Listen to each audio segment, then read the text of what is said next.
কুষ্টিয়া ঢাকা রোডের মণ্ডল পাম্পের সামনে হঠাৎ করে তীব্র যানজটের সৃষ্টি হয়। ঘন্টার পরে ঘন্টা লাইনে দাঁড়িয়ে থাকে হাজার হাজার গাড়ি।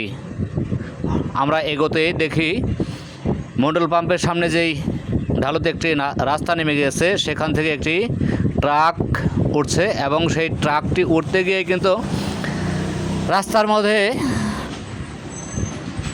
আড়ি হয়ে দাঁড়িয়ে যায়। তখনই কিন্তু এই যানজটের সৃষ্টি হয়। এই তীব্র রোদে হাজার হাজার চালক এভাবেই দাঁড়িয়ে রয়েছে। লক্ষ্য করা গিয়েছে যে অনেক গাড়িতেই কিন্তু অসুস্থ রোগীও রয়েছে।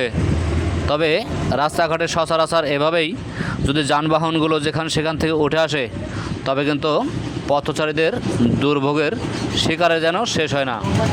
আমরা কিন্তু একটি হাতে ভিডিও করার চেষ্টা করেছি এবং সেই ভিডিওটির মান হয়তো একটু খারাপ হতে পারে, তবু আপনাদের দেখানোর চেষ্টা করছি যে মহাসড়কে হঠাৎ করে যানজট সৃষ্টি হয় কিছু কিছু অদক্ষ চালকের কারণেই। আপনাদের মতামতগুলো একটু কমেন্টে জানিয়ে যাবেন।